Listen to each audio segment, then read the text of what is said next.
Hi, David. How was Edmonton? It was great. Yeah, it was nice and sunny. Met so many people in person. I'm happy I didn't get sick. So it was all good.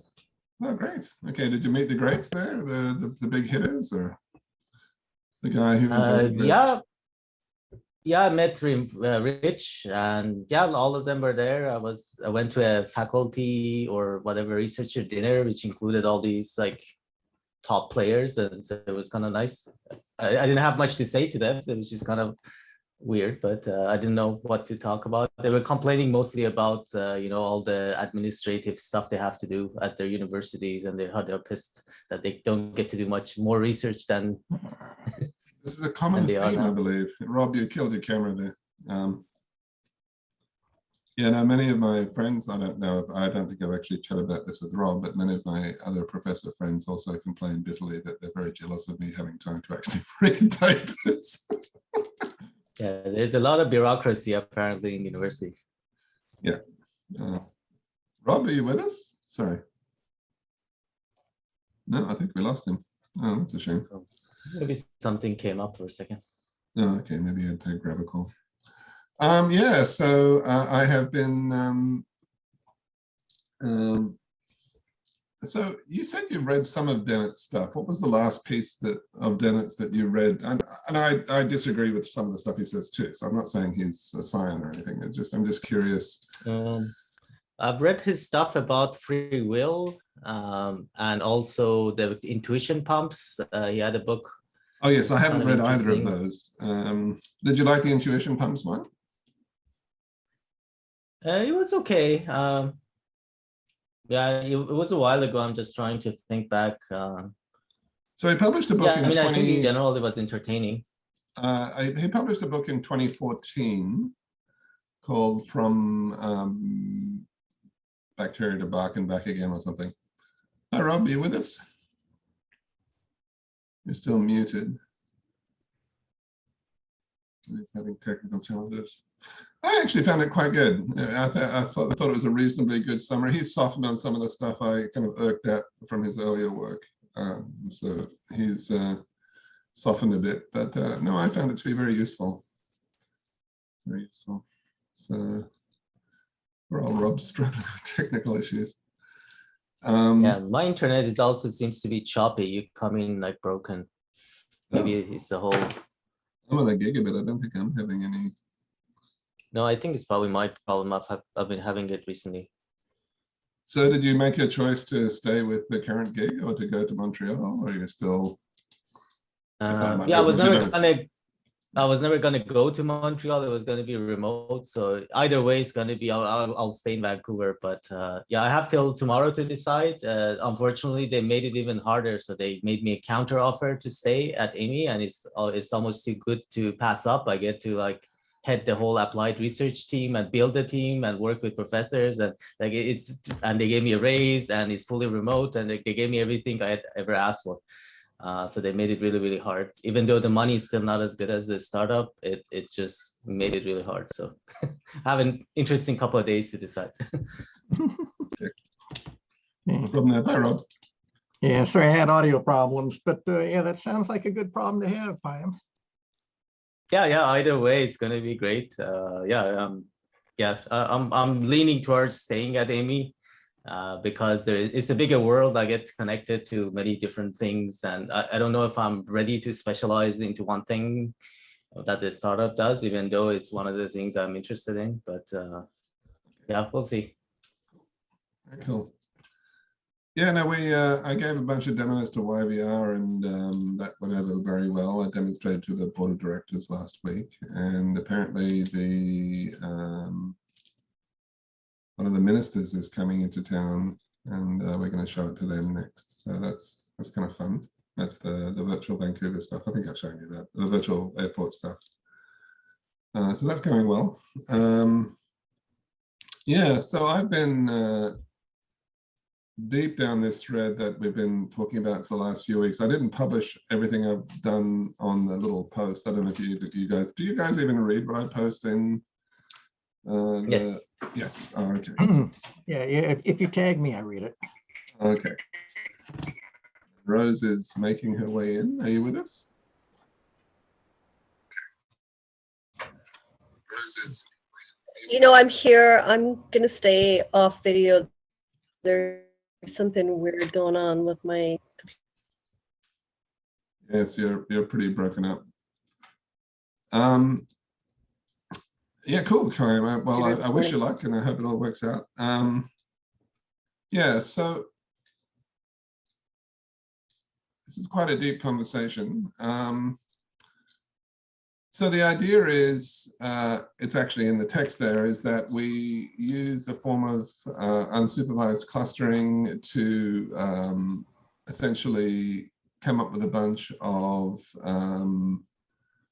clusters, and then we see how those clusters evolve in time by doing unsupervised clustering on cross-sectional data sets across a time series. I don't know if that makes sense, right? So we take a bunch of stuff, we do a cross-sectional clustering on it, we wait time, we wait a day, a week, a year, we do it again. And we try and find clustering algorithms, or we try and weight clustering algorithms that produce persistent clusters or semi-persistent clusters. All right, so if it produces clusters that never change, I think it's actually kind of boring. And if it produces different clusters every time we run it, then it doesn't mean anything. Kind of useless. Yeah. So somewhere in between, we need to somehow use a reinforcement learning algorithm to tune the parameters of the unsupervised or semi-supervised. As soon as we start introducing some sort of a feedback loop, we move out of the realm of unsupervised, is my understanding, I could be wrong, into the world of semi-supervised learning. But we're not trying to optimize for anything other than mostly persistence over time. Is there any work like this that you've seen, Payam, in the reinforcement learning realm, where you try and produce an agent that's basically trying to play the infinite game just to survive as long as possible, not to win or to lose, but just to kind of... Yeah, I mean, first of all, I really like the idea of like a dynamic clustering thing, that time series of clusters, and see how it changes. I can see connections to maybe you can bring in the causality stuff with it, like by taking interventions that you expect to take a point from one cluster to the other to verify that your clusters make sense. And I can see that sort of happening as a loop, and that sounds great. Yeah, I'm still struggling with connecting an agent with the clusters. Like, I don't know what that framework is. Like, I don't know how to do that. That reinforcement learning, I guess it's all, yeah, if you go to the agent part, I think there's lots of things that you could basically reward the agent for being stable and maintaining forever, right? Like, you could have an infinite horizon agent that tries to just like not. No, but it can't just sit there doing nothing. It doesn't do that. Well, if you reward it, that if you say to it, like, reward it that it's doing nothing and staying that way is what you want, it could maximize that by staying where it is, right? It's up to you what the reward function is. Right. And Sometimes doing nothing is good, right? Sorry? Sometimes doing nothing is good. Yeah.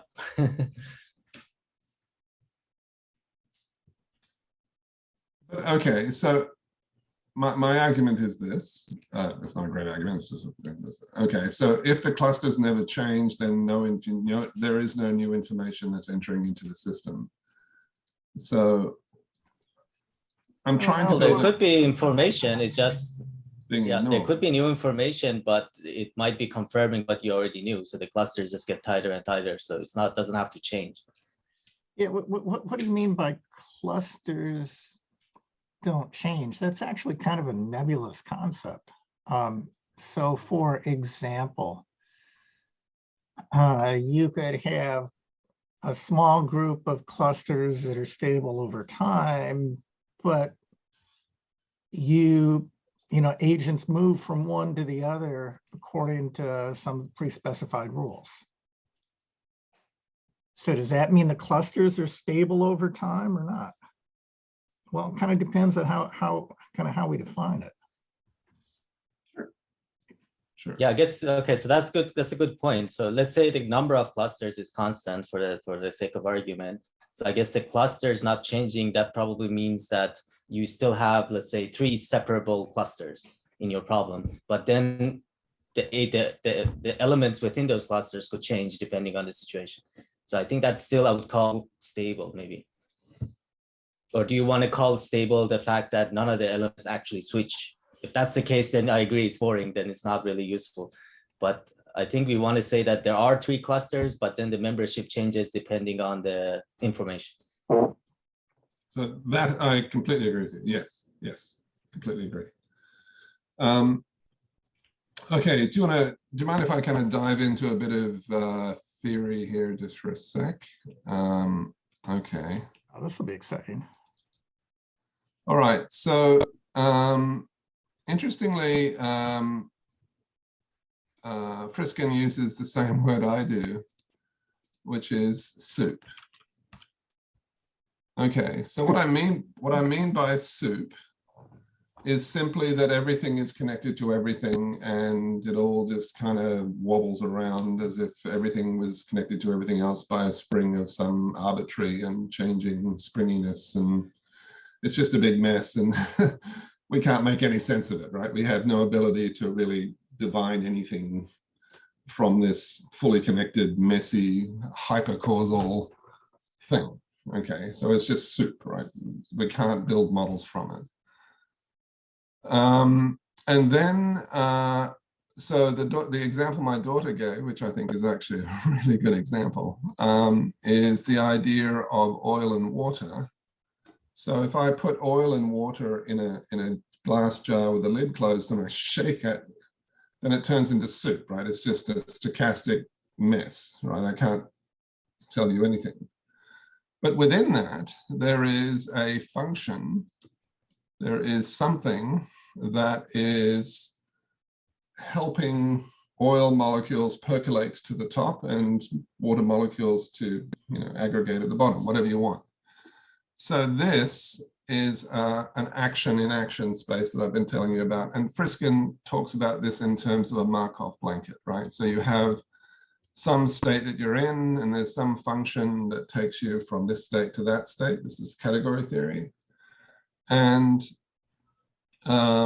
so we can have systems like this that's kind of self-organized according to having a very simple set of underlying functions that manipulate elements in the soup in some way. But it's pretty weak because even if I shove this over here, there might be another one of these things that can shove it back and it's still very soupy, but we have these functions in the soup that are essentially moving stuff around.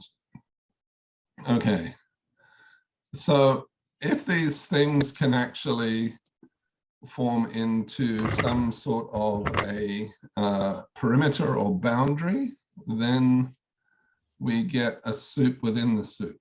So we'll have functions that take stuff out of this subset and move it into the main soup.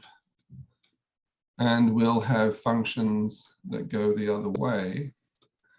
But the point is that the concentrations in here are statistically significantly different than the concentrations in here. Okay, so here there's just a random set of concentrations. These functions are perturbing the soup, they're causing it to move around.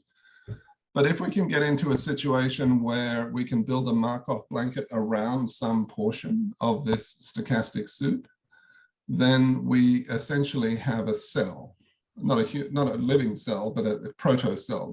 There's things called protocells, which is basically a geodesic sphere of atoms.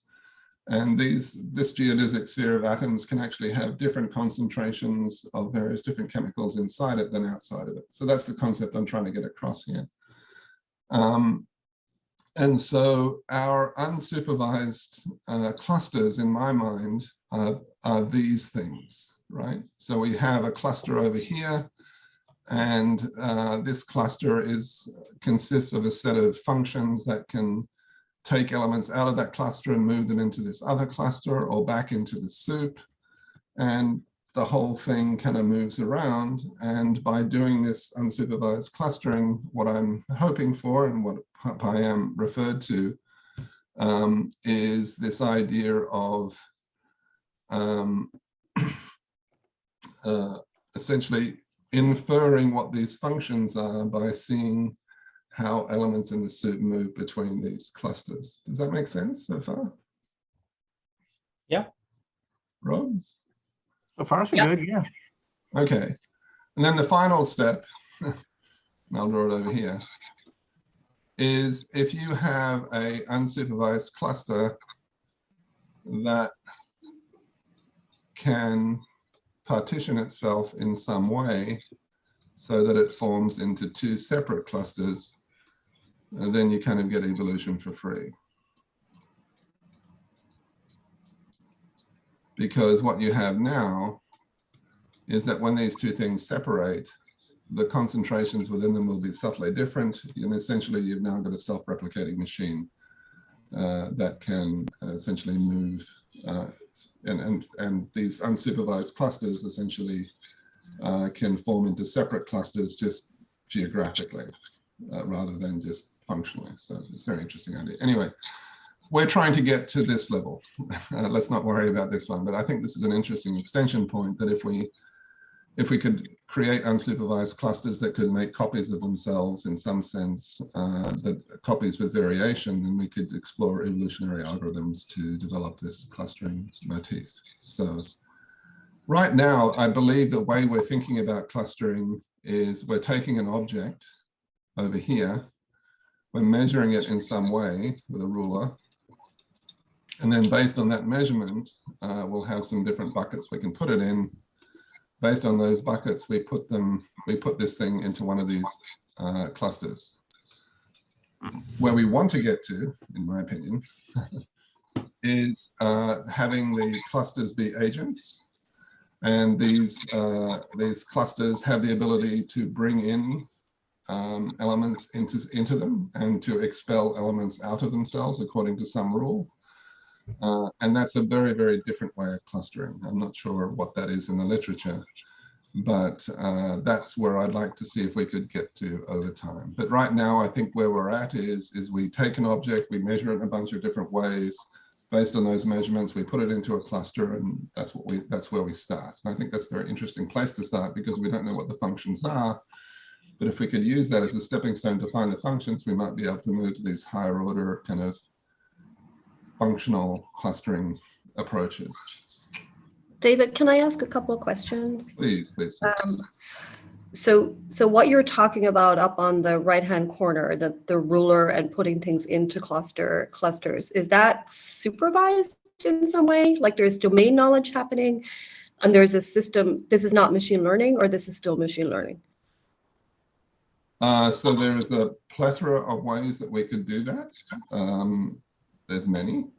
PyAM's more of an expert on this than I am, but I'm hoping that we could, okay, so this gets into the geometric deep learning stuff where they talk about invariance and so on. So I guess what I'm trying to ask here is this what we would typically consider as classification, where we're putting things into yes. predefined categories? Okay, so this is the supervised piece of it. Whereas the clustering we've been talking about unsupervised is different. And I thought what we were talking about last week is trying to find a starting point where we can match our unsupervised clustering to our supervised classification, and then watching how that evolves so that we can start to see data drift. That's right.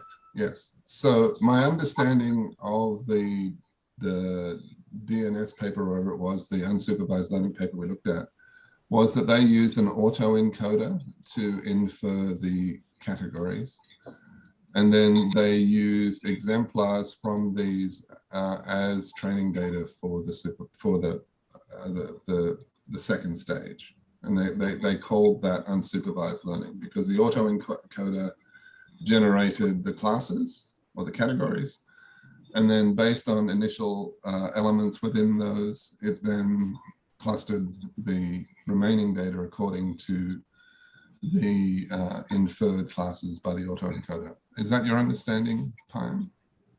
Yeah, if I remember, I think that's about right.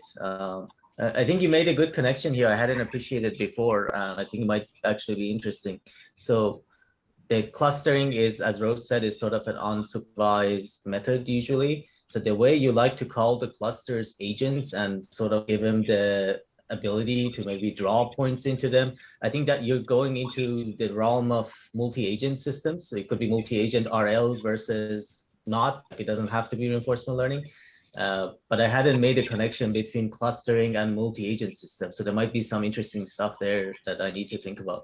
But I would say these are almost like different fields, like where these agents can draw things into them is different than there are some categories. We basically just categorize passive data points into these categories. I think those are different problems maybe. Right, but maybe I don't think we can get to the second one without starting at the first. And I could be wrong. I'm trying to build an inductive loop that will get us to the stuff on the left, starting on the right. Maybe. Okay. Maybe. But I wonder, can we create like putting my academic hat on? It might not go anywhere, but can we create a maybe fictitious, like generative kind of model that would basically simulate this process of like elements in clusters having to migrate? So we know the ground truth. If we wanted to go from that cluster to the other, generate a whole bunch of data, and then try to see whether we could infer it. Like you might, and then if you could come up with something like that, like some toy problem and you come up with an algorithm that works for it, then we can go maybe try it with new data sets where you don't know the ground truth, right? Very much so. But yeah. So go ahead, Rob, please. No, I just, yeah, that makes sense, Pine. Absolutely. So can we skip the unsupervised starting point? I guess we can. I like the idea of staring into Pandora's box and looking for stuff that we haven't seen before. I think that there's something very appealing about this idea of using unsupervised learning to reveal relationships that are latent to our historical perceptions that we might be able to bring into understanding. So I think that that's very powerful. But once again, I think we have to take baby steps. I keep leaping ahead. It's all right. Okay. So how do we know where we're trying to get to if we don't sort of make these conceptual leaps and then see where they lead? Right. So what would that data generator look like? Like what kind of data could we use? Yeah.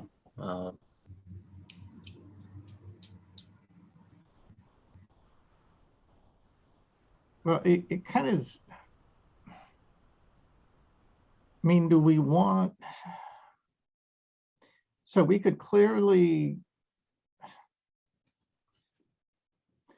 we can clearly generate data that's got patterns that an unsupervised learning process would uncover.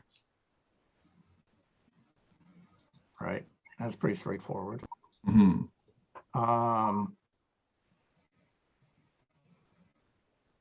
We could, kind of as Rose was suggesting, I think, build some drift into that data generating process and kind of see how the cluster dynamics change.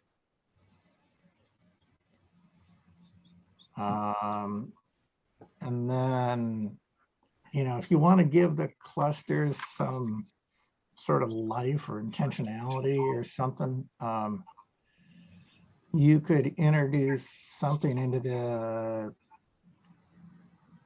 data generating process that, I don't know, tries to make the clusters bigger, or tries to make the clusters more unique or something like that. Well, I think we would get that for free if we could build an evolutionary system whereby at the end of 10 time step, if you've eaten enough food, if you found enough data points in the soup to, just stick around, then you get to reproduce. And so we'll then use an evolutionary algorithm to replicate that cluster, or that mechanic of drawing stuff into the cluster and expelling the bad stuff out of the cluster, and we'll create variation on that. So we can use an evolutionary algorithm to tune that. What is the fitness function though? The fitness function. So you need a way to decide what is good and what is bad, right? Even if you're going to use. So I was just using persistence as the metric for that. If you can persist for 10 cycles, you get to reproduce or something. Right.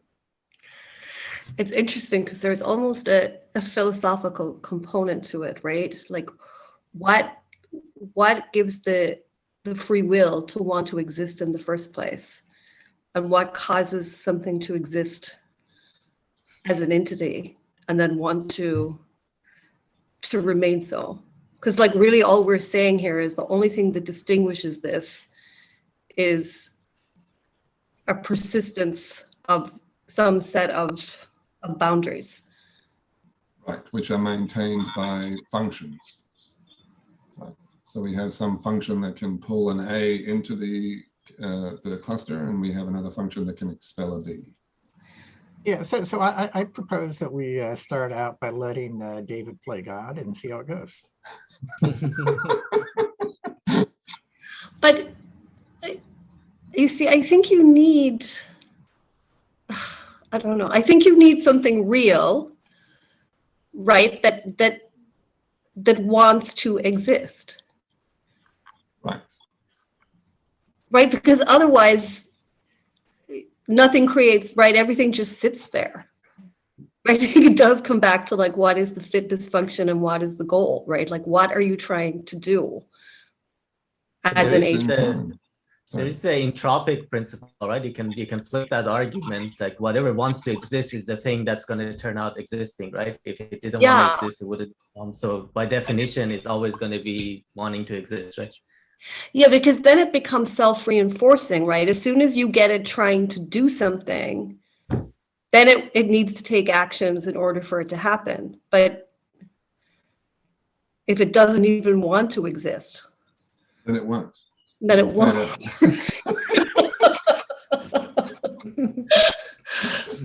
It's suicidal oil blobs. I like where we're going. And like it becomes really interesting when you think about it in real world applications, because of the sort of like attractor quality or the self-reinforcement that happens as soon as there is a desire to exist and to remain persistent. Right. But it's like, where does that initial thing, desire, whatever come from? I don't know that you would find that just in totally synthetic data, or would you? I don't know. Well, yeah, I mean, it would seem that, at least as I'm kind of thinking about the problem, you'd need to hard code some of that. So yeah, it's essentially, a set of God rules. Well, yeah. Anyway, sorry. Yeah, it gets pretty. I agree with it. Well, it just comes down to what data do you start with? Like, can you really just start with nothing and get something, or do you need the idea of pre-existing real objects that want to persist? I mean, that's the whole academic field of like origin of life, right? Like, I don't think that's a solved problem, but lots of people. No, but even for, I guess, just for us in terms of a practical way to move forward with this, right? Like this becomes, in my mind, if you can use real data, we already have objects and things that want to persist, and they already have a life of their own. Whereas if you just start with nothing, how do you get to something? I don't know. Yeah, I have a hypothesis that you would see the emergence of the endowment effect or some corollary thereof. With nothing, just like with the bunch of ones and zeros. You just Yeah. You just kind of have these things hanging around for a while, and the ones that continue to hang around longer. And then they go through this evolutionary unfolding, and then you would see the endowment effect emerge within the population, just completely naturally. And before you know, they're trolling each other on social media. The point of the synthetic data is to say if something already exists, we don't care where it came from for the time being. Like, can we detect it? Whereas it doesn't address the problem of like, how do you get those things in the first place? So that's a different, harder problem. No, but then you still need to define the fitness function, right? You have this group this group of things that have decided to persist together in some way. Yeah, but that's fine. I mean, you assume something, and we, in the algorithm that's trying to infer it, we assume it's unknown. So the question is, can we infer something about the system without knowing its fitness function in a synthetic? It's not great. Like, eventually you want to go to something real, but I mean, it gets you a starting point, right? I mean, it's a very academic approach, like building from simple and making it complex, as opposed to the other way around, like look at the real system and try to figure it out. Mm-hmm. Yeah, I mean, I'm happy to share my notes on this. I don't know if you'll get anything from them. They're pretty random, but I'll bring them up and we can go through them if that's of interest. Or we can just continue the chat. I don't mind. One second. So I'll just show you what I've been thinking of. Share screen. Where's the button? Which is it? This one. No, it's this one. Yeah. So anyway, you can have a quick read. I don't know if this makes any sense to you. It probably doesn't. I mean, I don't know. You're welcome to.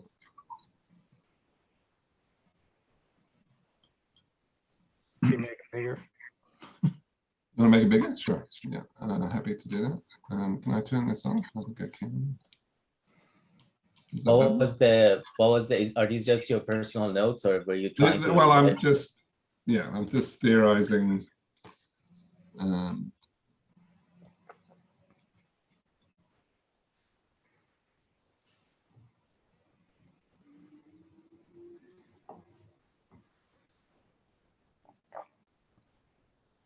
So have you heard of the term manifest image before?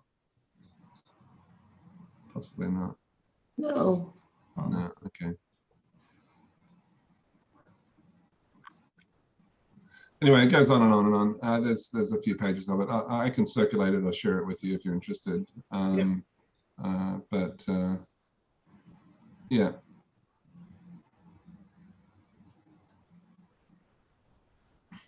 Once again, this is unfiltered stuff, so don't. Sure, let's not read this now. I'll share the link with you all. I'll just fire you a link and you can read it in your own time and pass comments back. Okay, so I like the idea of this unsupervised learning. So,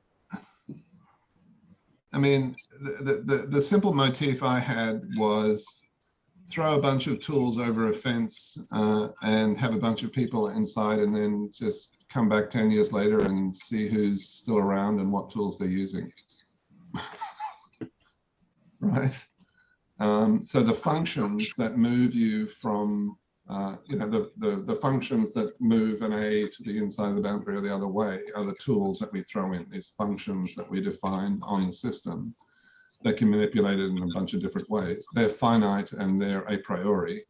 You can assemble them into Markov blankets to create complex behavior, but the actual functions themselves are intrinsic, like they're given. And then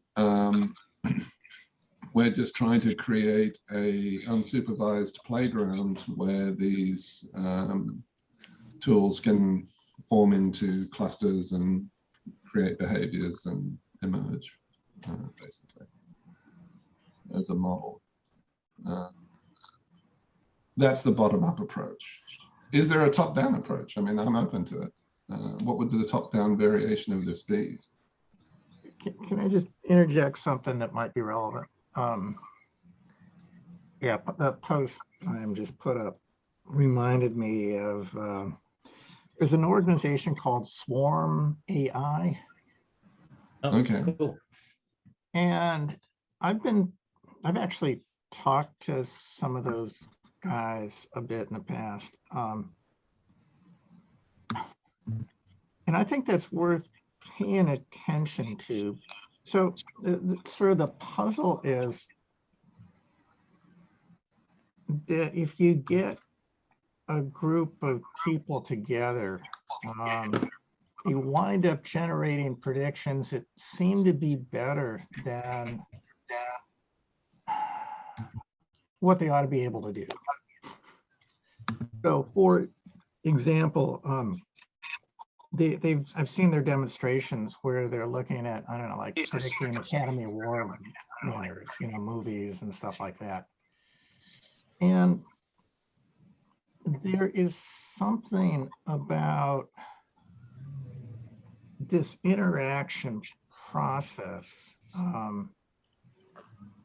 and being sort of in the soup, if you will, but sort of kind of getting a sense of the others and what their thinking is, that whole interaction seems to be beneficial in ways that I really can't describe, at least not yet. Very cool. I think there's a whole, I remember when I started grad school, like the first paper I supervised they gave me was this sort of almost like position paper by Philstone, who was a big figure in condensed matter theory. It's called More is Different. And the whole point was if you have multiple things interact, in his case, it was just atoms or molecules of something. But in general, if you have more things interact, it's the connection, the interaction creates new things that is not, you can't figure it out by just looking at single agents. So the interaction is, as you say, more important than the actual entities. I think that's what we're trying to get. And a simple, a couple of pages, More is Different, where he argues basically against reductionism, that you can't just go to the simplest element, understand it, and hope to understand everything else. It's all about the interaction. It's not about the entities. Agreed. No, I think that's a very salient point. Okay. Rob, can you say where was that Swarm AI? Can you share a link? I'm really interested. Yeah. Let me. Rose? I was going to say that's almost an argument for not taking a bottom-up approach. Well, unless you can create it, right? Like you create those interactions to then see if you could infer it if those interactions were, because you can, if you generate it, you know the ground truth by definition. So it allows you to like test out your algorithms. So that's sort of the approach. It is true that maybe you can never come up with rich enough interactions that are also present in nature. Mm-hmm. But at least it gives you like a first step. If you can't even do this, then you have no hope, right? Can I talk about that? So maybe I'm misunderstanding what we're talking about doing as a first step here, but I'm not seeing the supervised piece of this. So are you saying that we would define something with set of rules in advance? We just like say this is created and this is the fitness function and we know that exists, and then try find that in a unsupervised way as well? Yeah, so that's the first, I guess that's the ultimate goal, if you could do it in an unsupervised way, but you could probably put in like, because you know the ground truth, you could put in as much information about that and make it into a supervised if you want, right? So the idea is what little information can you give for unsupervised algorithm, make it maybe semi-supervised. What is the limitations of how much information the algorithm needs to recover what ground truth you put in by hand, right? Yeah, I thought we were doing the two in parallel. Like we were trying to find a match between unsupervised and supervised, and then try watch for where we're then starting to see an evolution happening, where the unsupervised is finding something that the classification as we know it does not cover because there's been an interaction that allows something new to happen. Right. So this gets into the distinction that I've been talking about with Rob for a little while now, the distinction between chaos and entropy. Sorry. So my straw man argument goes like this. Let me just see if I can, no, that doesn't look like I can, never mind. Okay, so the straw man argument goes like this, is in that if we have a fixed point, right, and that fixed point is causing one of those functions that we were talking about to lose its effect, right? So when you're at the fixed point and you apply the function, it doesn't have any effect. If you're far away from the fixed point and you apply the function, it has an effect. And then there's this tapering off of effect as you get closer to the fixed point, right? So the argument goes like this, is that there's a concept in mathematics called curl, which means moving around the perimeter without getting closer to the fixed point. So you can move around, sorry, I'll just show you the picture I have in mind here. It's not a very good picture, but I'll share what I can. Ghosted maybe. All right, so share screen.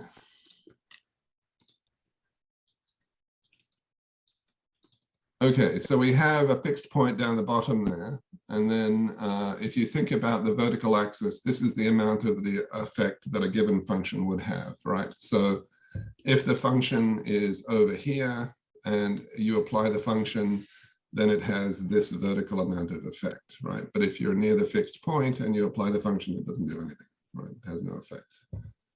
So my argument goes like this. It's not a very good argument, but it's a point of discussion, which is if you're on this perimeter here, if you're on this line, then you can essentially maintain your function's current strength, right? But you can still move around in the manifold, right? So you can move sideways, if you will. You can go sideways as far as you want. You can loop around as many times as you want, but you won't get further or further away from or closer to the fixed point, right? So you're essentially orbiting the fixed point. Okay, so you can have very, very complicated systems. So this is my understanding of equilibrium in the economic sense, right? You have an economic system where the influence of a given product or service isn't really changing the economy, but you are moving around very quickly, right? So there could be a lot of chaos, a lot of interaction between parameters that essentially don't affect the equilibrium overall, but can cause dramatic movement within the system, if that makes sense. However, so I would call that chaotic behavior, right? So we have known parameters that are having an effect, and the system is stochastic in some sense. There is coin tossing going on, but the system is stable. It's at an equilibrium, right? It's self-correcting. And so it's not getting further away from or closer to the fixed point. If you start, so the different concept in mathematics is this concept of divergence, right? So if you have divergence, then the whole system shifts. The effect of the functions changes overall.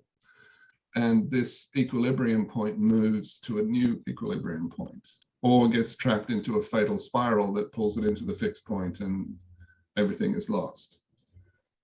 Does that make any sense? So what I'm trying to get at is that there's a huge difference between, so Rose's argument is, as I understand it, is that if we create a synthetic data generating system, it's just going to be chaotic. It'll move around in this circle, but because there's no true entropy in the system will just reach equilibrium and that's that. It's boring. However, if this, sorry, go ahead. Sorry, but I don't get it. If it's a synthetic data set, you can make it anywhere you like. You can make it chaotic, non-chaotic. It's completely under your control what you make it, right? But even the random number generator isn't random, right? It's chaotic. It's random enough. That's pretty close, yeah. Okay. But what you're not getting, which I think is Rose's point, and I actually agree with, is you're not getting true entropy. You're not picking up information that's outside the scope of the random generator, right? You're not getting functions, exogenous functions, having an effect that we can't know or measure, right? Well, you're creating all those exogenous, right? Like you will know it, but in the other side, you're trying to infer it, you don't know those exogenous. You're trying to simulate reality by creating something and then hiding it, and then trying to speak and recover it, right? So in principle, you should be able to create as many exogenous, complicated with any properties that you like.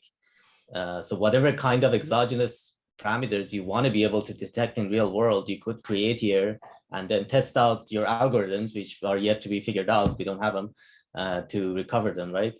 It won't be perfect. I mean, it might not catch some types of exogenous variables that we can't even think of, but this is the first step, right?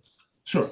I'm just trying to amplify Rose's good point, which is. So you do have parallel processes going on then. There's the real world, and then there's the unsupervised attempt to understand the real world.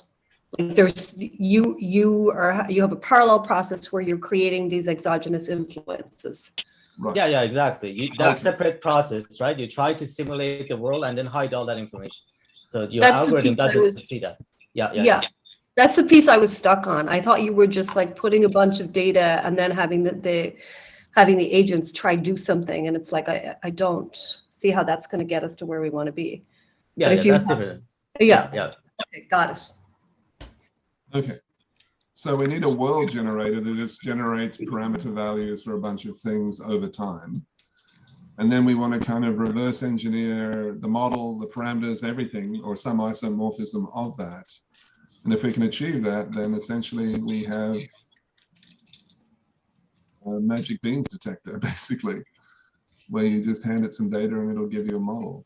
Don't gloss over that for a second. Go back. So we're creating entities in the world and we're populating them, and then we're trying to use the unsupervised to find them, and then something is changing in our real world, and we're trying to get our cluster functions to predict that, or so to use Friston's language, we are creating a wandering set, right? So our real world simulator consists of a bunch of parameters that are slowly wandering or quickly wandering around. Okay, and what we want to have happen is we want our self-organizing, self-supervised system to essentially capture the essence of the elements of our wandering set, and to wander around with them, and to even predict their wanderings. Yeah, so I think the wandering is also synthetic in this case, right? Like this is like a playground, right? Sure. You don't try to bring in the real world here yet. You just create a fictitious world, assume that's the real world, develop your algorithms or whatever you want to do. It could be wandering, it could be static, whatever you want, right? The different kinds of exogenous variable. I think that's a way to understand the limitations of whatever algorithm, unsupervised, semi-supervised, or whatever that you're going to try. And if you find one that works reliably in this synthetic world, then maybe you can take it to the real world and see how well it does, or if you get anything useful out of it. Fabulous. Yeah.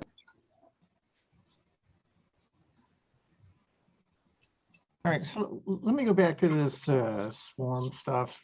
I mean, this is kind of like a rock in my shoe. It's kind of like it doesn't really limit what I want to do, but it's always sort of annoying and prodding me that I ought to pay attention to it.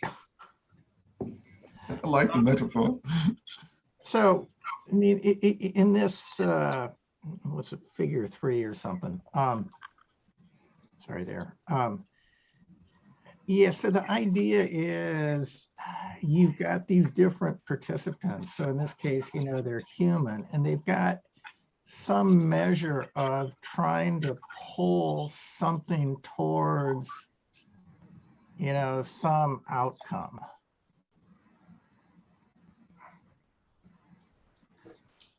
And there appears to be something in this dynamics that causes better predictions to emerge. I'm not quite sure how or why. Can you explain those shoehorns? What are those supposed to be? Yeah, those are like magnets. Oh, okay. So the idea is, everyone's got their magnets and they're trying to pull something too. I guess in this case, it says like, what's the probability that this patient has pneumonia? I saw another one where they were trying to go between the different, the nodes corresponded to different movies. So which one was going to win the Best Picture award? So it's kind of like it seems like it's like an ensembling sort of technique, right? Like if you get a bunch of people voting on something, hopefully the errors that are random will cancel out and you get something useful. Yeah, I mean, that could be what's driving it. At any rate, so yeah, I posted the paper there. The guy I talked to is Greg Wilcox, so he's one of the authors of this thing. Okay. It looks interesting. But yeah, okay, so you guys get to feel my pebble. Okay, very cool. Thank you, Rob. That's great.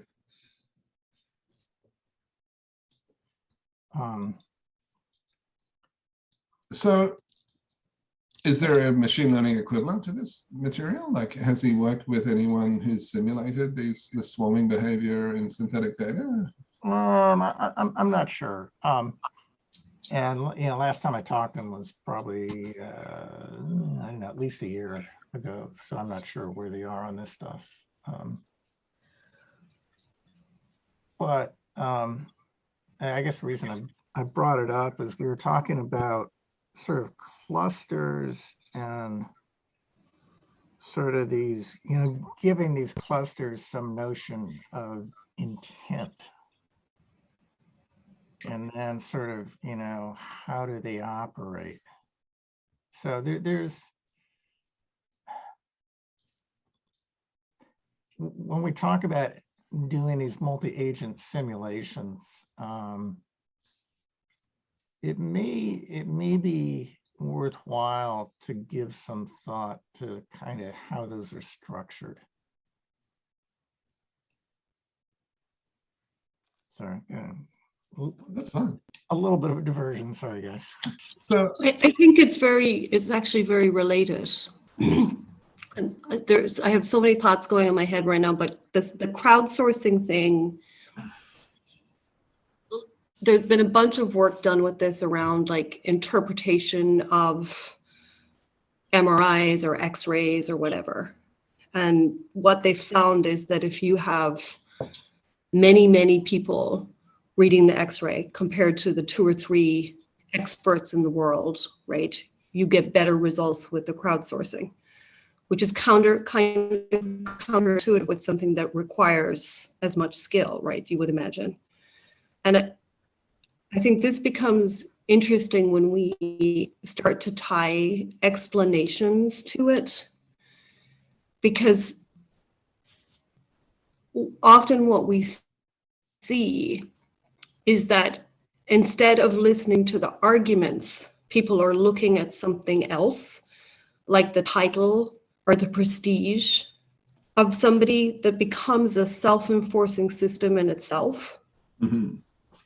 And it stops us from looking at the true causality or rationality, truly. And there's something more social going on that is a construct. It has very little to do with reality. Yeah. And if we can start to identify that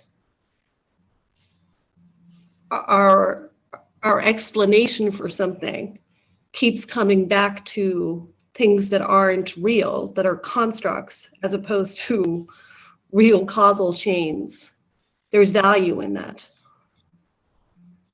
I mean, that's one of the failure modes, but maybe there are many examples where that's not a problem, right? Like if, let's say, the pneumonia, right? I mean, you could argue pneumonia is a construct of our mind, but I think it's useful to define people who have pneumonia and people who don't, right? In that case, there is an, I hope, unambiguously answer whether you have pneumonia or not. So crowdsourcing that diagnosis using Swarm or whatever else, I think is valuable. I don't think we need to question whether the concept of pneumonia is useful. Maybe there are 16 different types of pneumonia and it's useful to know those differences. No. That I'm not saying that the concept of pneumonia is not real. I'm saying that when people are making the diagnosis, instead of looking at, for example, the argument about what they're looking at on an X-ray and what they're pointing at, instead we're looking at who said that, who made that diagnosis, what institution do they work for, what's their title, as opposed to, can you show me exactly what you're looking at there? Mm-hmm. Yeah, so I mean, if I'm sitting on a panel trying to predict where the economy is going, and then next to me is a Nobel Prize winner in economics. Yeah. Intimidating, I do agree. Not only is it intimidating in that you don't say what you really think, but a lot of the time what happens is that everybody follows along. I want to be on his team because he's always right. And then suddenly you get a majority saying something that there might not actually be a rational argument for. Yeah, I think there's a whole theory, like I've read papers like social theory about these super influencers. They are in every field, like in high school, there are people everybody follows. In sports, there's people that have an oversized influence on what other people think. And I guess they form society, right? And sometimes in good ways, sometimes in bad ways. So the point I'm trying to get at is that it starts, right? Like, let's say Nobel Prize winner or whatever has a causal narrative that makes sense in a certain situation, right? They got it right. But often what happens is that the world that's operating in has changed, but they're not updating their beliefs in the same way, right? They've had this experience and it was very valid in the data they examined, right? But nothing stays still and things change. And it's that piece of it of trying to match the causal chain and then recognize that there's a change happening in the causal chain that might not be captured when we allow too many of the social constructs to come in. So there's two problems there, I would say. One problem is that the underlying truths are wandering, right? They're moving around. But there is a second problem. How do I articulate the second problem?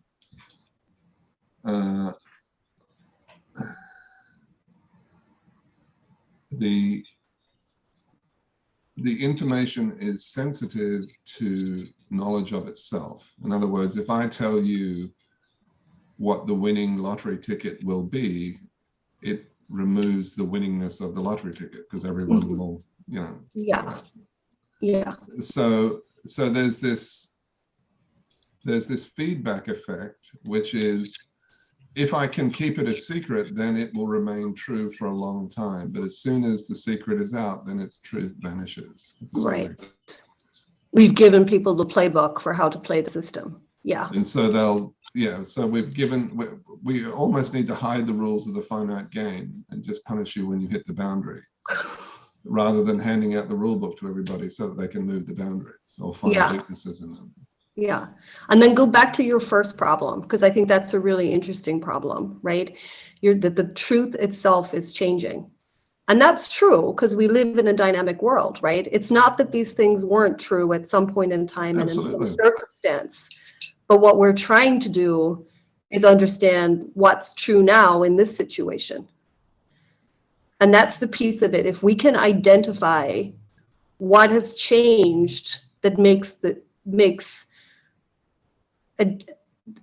a different action appropriate at this moment of time in this population,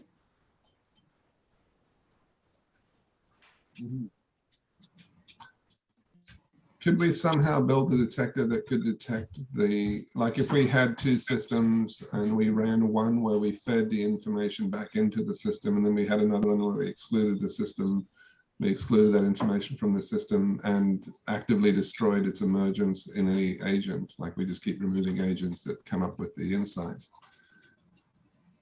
I think that would be an interesting experiment.